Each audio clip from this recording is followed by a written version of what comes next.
विद्याधराय विकटाय च वामनाय भक्ता प्रसन्नवरदाय नमो नमस्ते।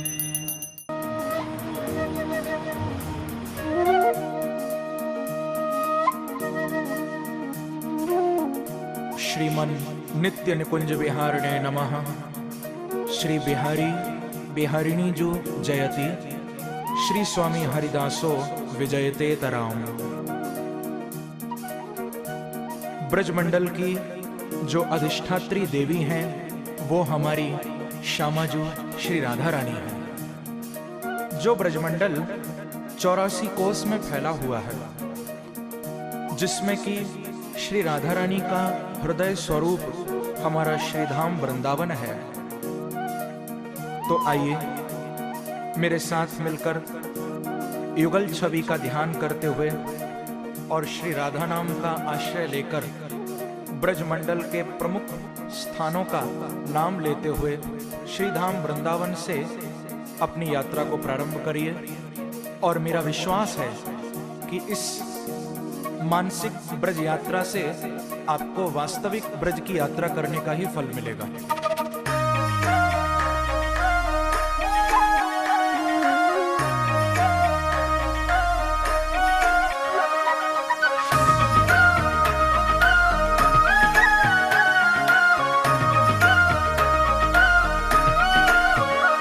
श्री राधे राधे राधे बरसाने वाली राधे,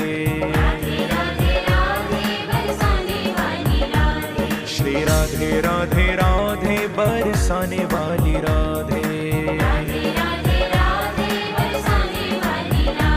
श्री राधे राधे राधे बरसाने वाली राधे।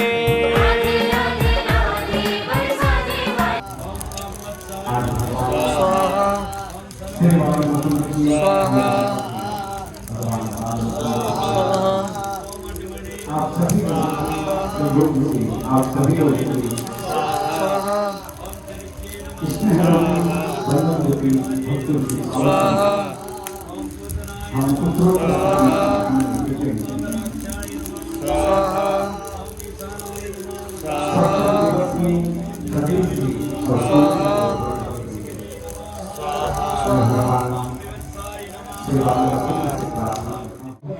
ये सुदामा जी महाराज, तो सुदामा जी की कथा की तरफ हम लोग चलते हैं। सुदामा जी महाराज भगवान, ये सुदामा जी कौन है? सबसे पहले तो सुदामा जी के पिता का नाम है माटुका और माँ का नाम है रोचना। सुदामा जी के पिता का नाम क्या है? कर्नाटक के रहने वाले हैं, कर्नाटक क्षेत्र के रहने वाले हैं।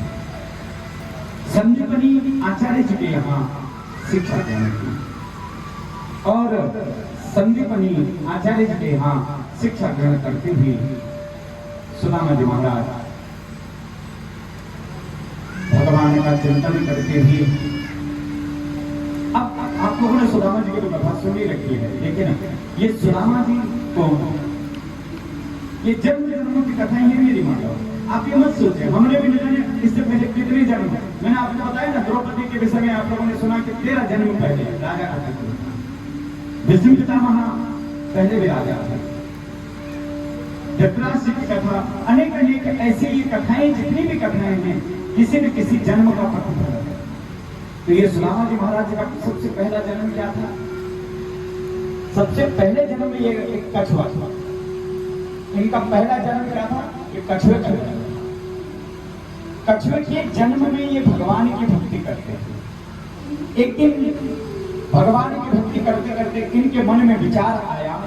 इन्होंने सोचा, इन्होंने मन में विचार किया, अगर मुझे भगवान के पाद प्रक्षालन का अवसर मिल जाए, अगर मुझे भगवान के पाद प्रक्षालन का अवसर मिल जाए तो मेरा जीवन मिले।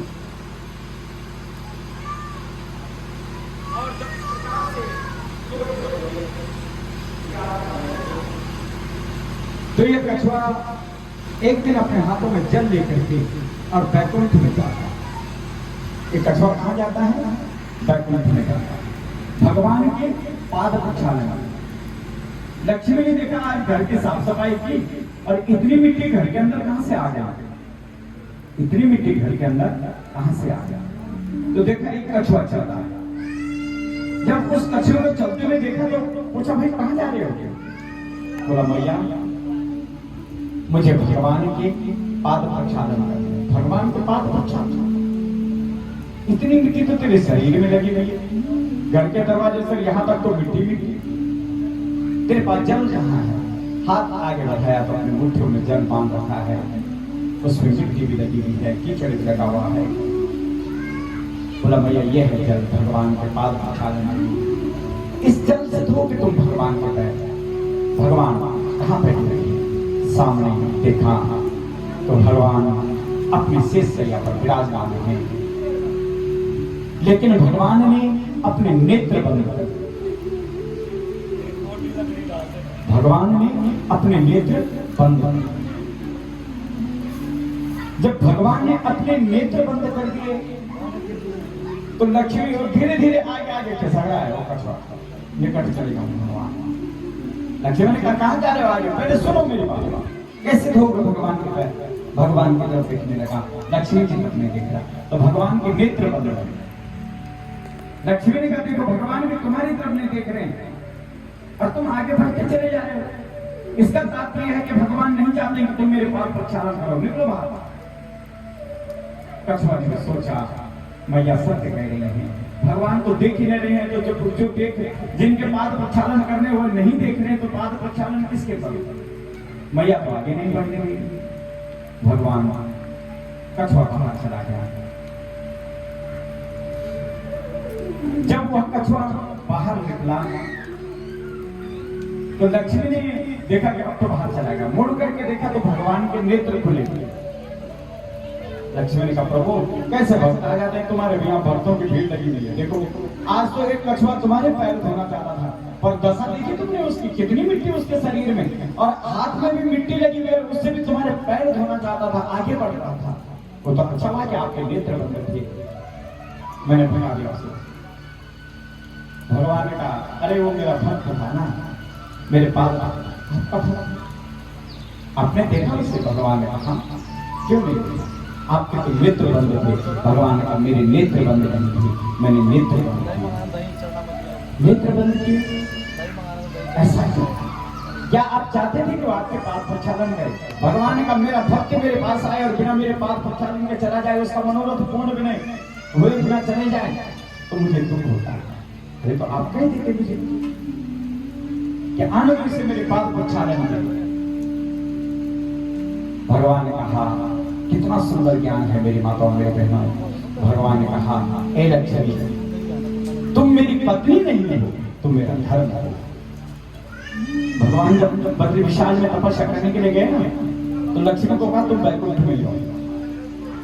एक पर्वत पर नर तपस्या करने लगे, एक पर्वत पर नारायण तपस्या करने लगे। नर तपस्या में लीन हो गए क्योंकि नर चिंतन कर रहा है भगवान का, और नारायण चिंतन कर रहे नर का कहीं मेरे भक्त को कष्ट न होगा। भगवान का मन तपस्या में नहीं है, मेरे मान के लिए अपने भक्त को छोड़ दिया। धन्य हो मेरे प्रभु, मैंने आज तक जितनी तपस्या की, आज तक मैंने जितनी तपस्या की, उस तपस्या का फल उस कछुए को दे देता हूं। वो पशु रूप में नहीं, मनुष्य रूप में आपके पाद प्रक्षालन करेगा। आज कछुए का जीवन सुधर गया। दरवाजे से तो दुखी होकर के बाहर निकला था, लेकिन जीवन सुधर गया। लक्ष्मी ने अपना समस्त तप जो है उस कछुए को दे दिया। वही कछुआ द्वापर युग में और त्रेता युग में केवट बनता है। वही कछुआ त्रेता युग में केवट बनता है। केवट बन करके भगवान के पाद प्रक्षालन करता है, नाव में बिठाता है, सरयू पार करवाता है।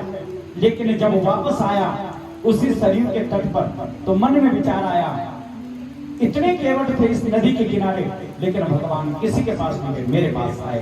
मैं और भक्ति में भी जब मैं आ जाता तो भगवान उसको दरिद्र बना देते हैं, गरीब बना देते हैं। भगवान ने कहा तुमने मेरी भक्ति तो की है, मेरा चिंतन तो किया है, लेकिन ये जो मैं तुम्हारे अंदर प्रवेश कर गया, ये तुम्हारे लिए दरिद्रता का कारण बन गया। वही केवल द्वापर युग में सुदामा जी के रूप में जन्म लिया। वही केवल सुदामा जी के, देखिए कितनी जन्मों की कथा है। कितना सुंदर।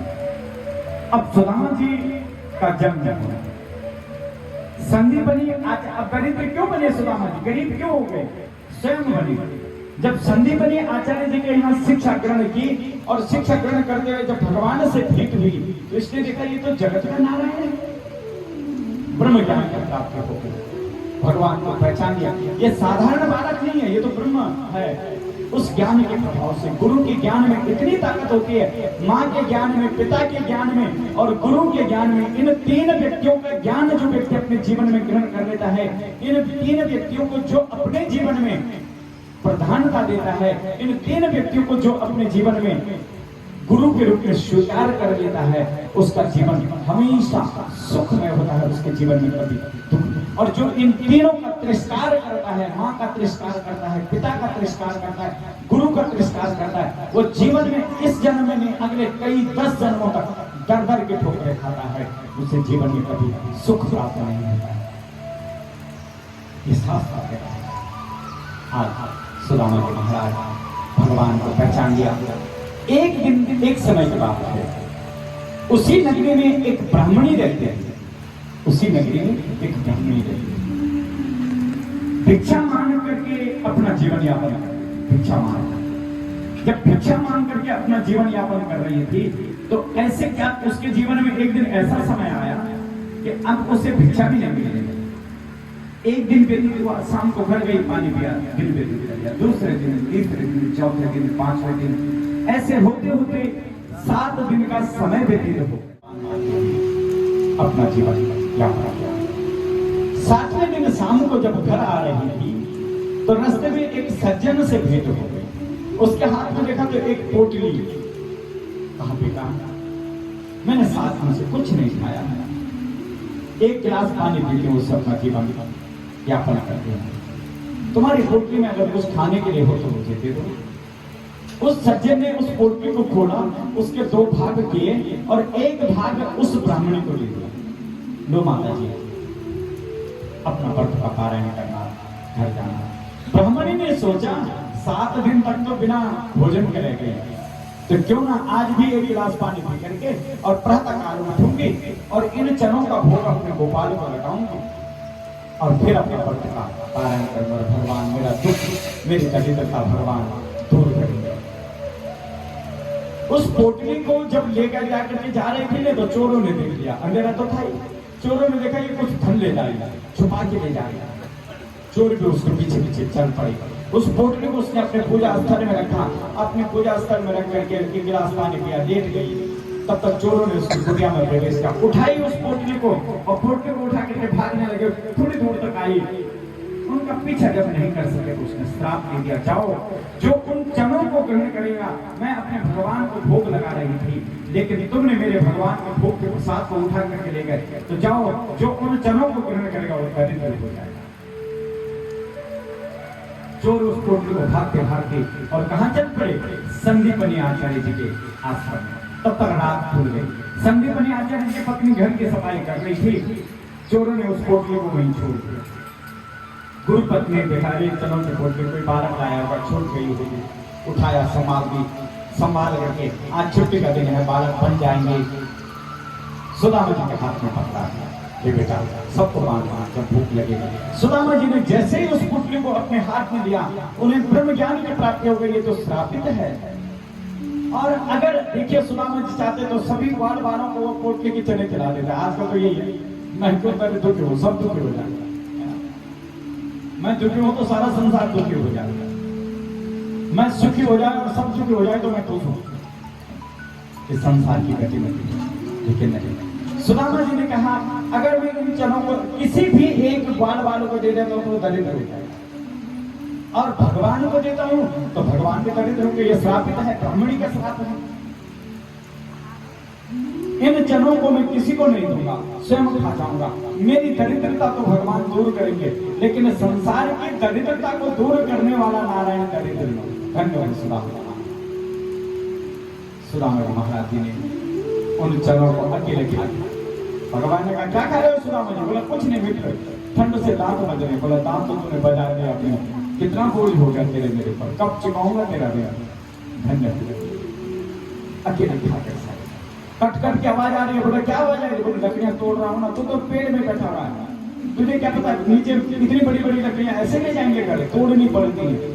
भगवान ने कहा ये लकड़ियां नहीं, धन्य होते ज्ञान के लिए। सुदामा जी महाराज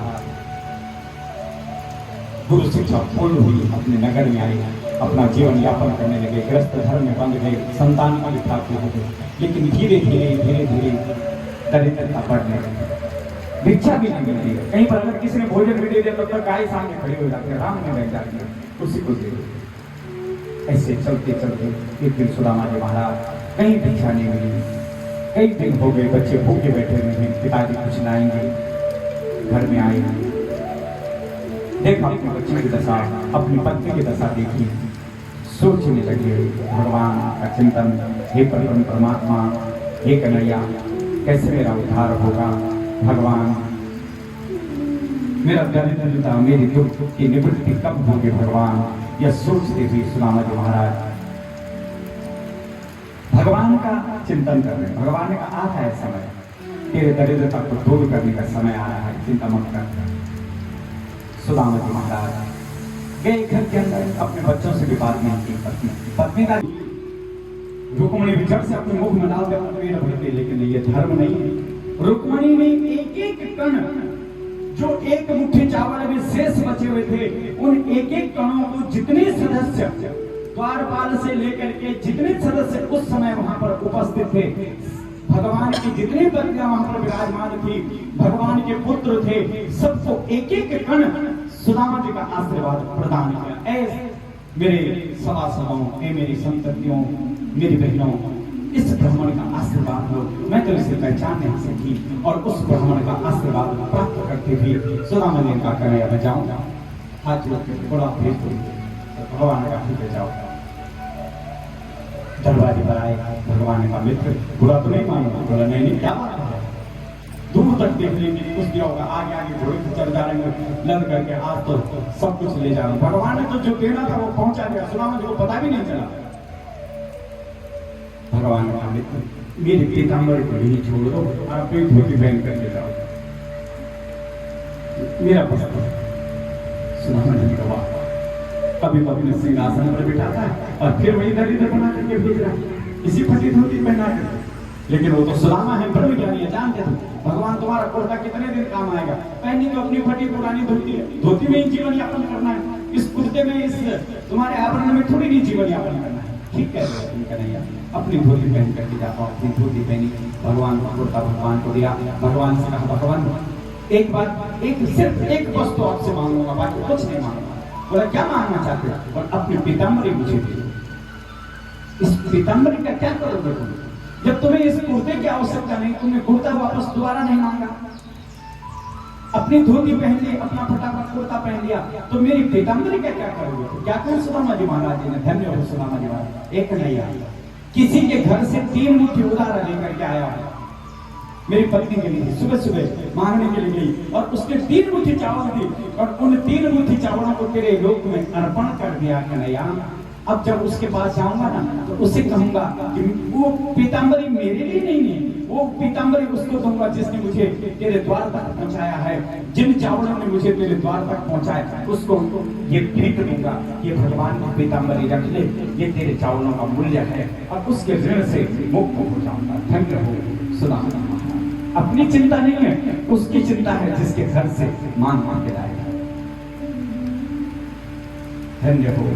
आगे बढ़े जा रहे हैं सुदामा जी महाराज, रास्ते में भिल्ल मिले, भिल्लों ने देखा ये हमारे भगवान की पीताम्बरी कहां से ले जा रहा है, इसके शरीर में तो फटे पुराने वस्त्र और हमारे भगवान की पीताम्बरी चोरी करके तो नहीं ले जा रहा है, पकड़ो इसे। और भगवान ने योग विद्या के द्वारा सुदामा जी के प्राण बचाए, सुदामा जी को ज्ञान की प्राप्ति हो गई। धन्य हो भिल्लो, मैं भगवान के ऐश्वर्य को ही देखता रह गया, भगवान को नहीं पहचान सका, लेकिन तुम्हारे लिए धन्य हो, तुमने तो भगवान की पीताम्बरी पहचान ली। ब्रह्म ज्ञान की प्राप्ति हो गई। अपने नगर में पहुंचे, जो झोपड़ी थी वो महल में बदल गई। अपने बच्चों को देखा, पत्नी को देखा, वहीं पर अपने मन को जीत करके अपने बच्चों को देखा तो मैं सुख मिल गया, पत्नी को कहा तुम्हें सुख मिल गया। अब ये सुदामा भगवान का चिंतन करते थे और भगवान का वंदन करके, मेरा आपकी कृपा से सब काम हो रहा है, मेरा आपकी कृपा से सब काम हो रहा है, करते हो तुम कन्हैया मेरा नाम हो रहा है, करते हो तुम कन्हैया मेरा नाम हो रहा है, पतवार के बिना ही मेरी नाव चल रही है, पतवार के बिना ही मेरी नाव चल रही है, हैरान है जमाना मंजिल भी मिल रही है, हैरान है जमाना मंजिल भी मिल रही है, करता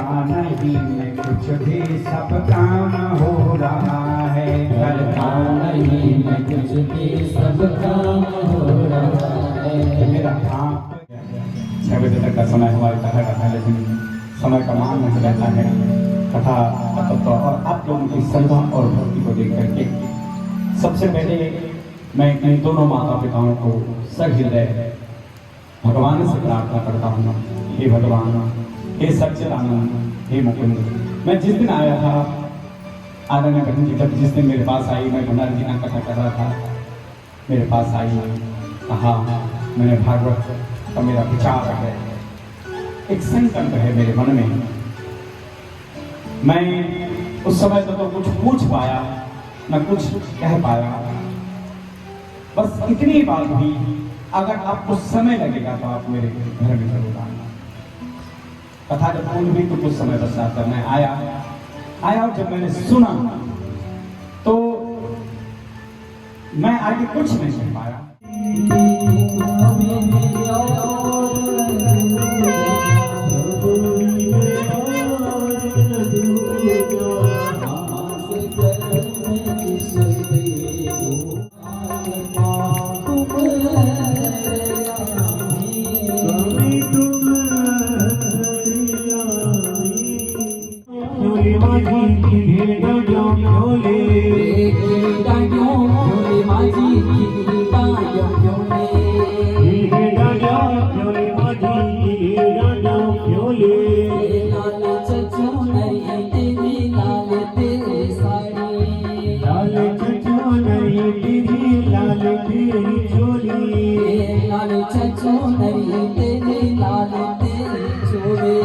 लाल चचो नहीं तेरी लाल तेरी चोली।